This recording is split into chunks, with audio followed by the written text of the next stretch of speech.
آج کا دن ہم سب کے لیے، ہندوستان کی پوری قوم کے لیے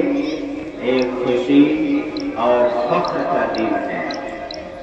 کہ ہم سب نے ہندوستان کے ظالم حکومت انگریز کو یہاں سے بے دخل کیا تھا اور ان کی تمام ظالمانہ فرمان کو رد کیا تھا۔ یہ ہندوستان کی آزادی ہم سب کے لیے ہے اور ہم سب کو اس بات پر خوشی ہے، مسرت ہے، اور اس آزادی کی وجہ سے ہم سب کا سر فخر سے بلند ہو رہا ہے۔ ایسے موقع پر ہم یہ عرض کرنا چاہیں گے کہ ہمارے ہندوستان کے ایک ایک بچے اور بچیوں کو جو ہماری تاریخ ہے وہ یاد رکھنا چاہیے۔ آزادی سے متعلق جو تاریخ ہے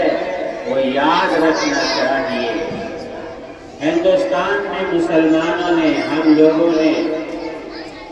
800 سال تک حکومت کی ہے اور اس حکومت میں ہمارے اکابرین نے، ہمارے پرکھوں نے اس ہندوستان کو سجایا ہے، ان کو بچایا ہے اور ان کو آگے بڑھایا ہے، اور اس کے لیے اپنی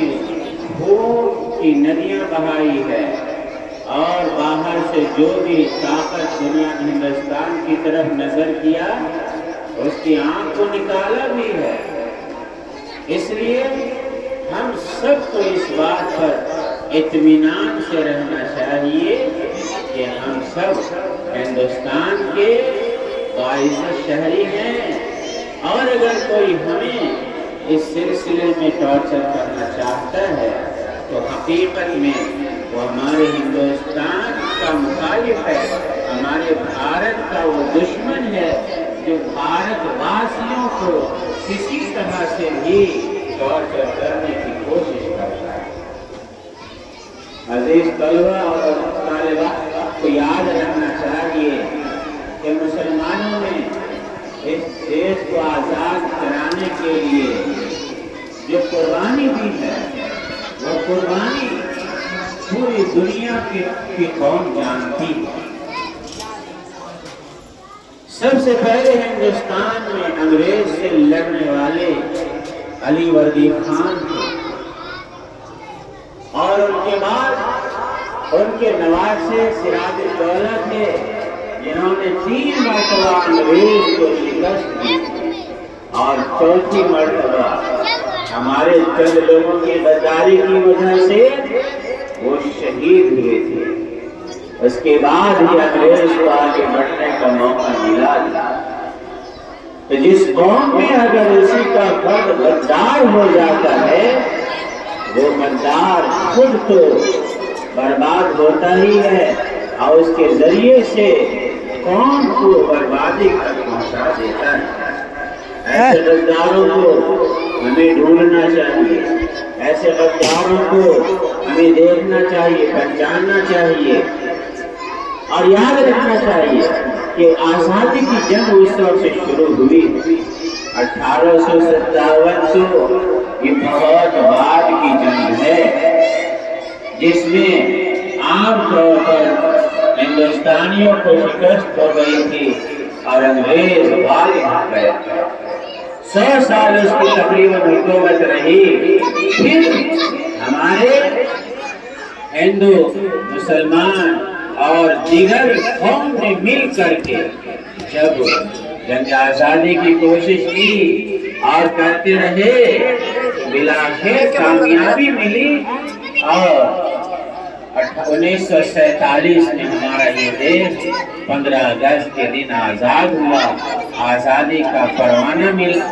ہندوستان کے سامراج حکومت انگریز کو یہاں سے واپس ہونا پڑا۔ آپ کو یاد رکھنا چاہیے کہ ہمارے ہندوستان میں جو مجاہدین آزادی ہیں ان میں سب سے زیادہ ہمارے مسلم قوم کا حصہ ہے، اور اپنے وطن کے ساتھ وفاداری، اپنے وطن کے لیے قربانی تو ہم لوگوں کے شریعت میں داخل ہے، ہماری فطرت میں داخل ہے، ہماری قوم میں داخل ہے کہ ہم اپنے وطن سے محبت کرتے ہیں، اور وطن پر آنچ آنے والے ہر طوفان کا مقابلہ کرنے کے لیے ہم سب تیار رہتے ہیں۔ آپ کو یاد رہنا چاہیے کہ اس وقت بھی جب ہمارے وطن کو ہماری ضرورت ہوتی ہے تو ہمارے مرد بھی آگے رہتے ہیں اور ہماری بیٹیاں بھی آگے رہتی ہیں۔ ابھی آپ کو معلوم ہوگا کہ ہندوستان پر ایک آتنکوادی حملہ ہوا تھا، اس کے مقابلے میں ہندوستانیوں نے مل کر آپریشن سندور کا سلسلہ شروع کیا تھا۔ اس آپریشن سندور کے جو سب سے بڑے لیڈر ہیں، سب سے بڑے جنرل ہیں، وہ جنرل صوفیہ قریشی ہے، جو ہمارے ہندوستان کی بیٹی ہے اور اس کا تعلق ہماری قوم مسلم سے ہے۔ اس لیے ہمیں اپنی تاریخ یاد کرنے کے ساتھ ساتھ اپنے جو اکابرین ہیں، اپنے لیڈران ہیں، اپنے جو قائد ہیں، اس کو بھی یاد رکھنا ہے۔ اور اگر کچھ لوگ ہمیں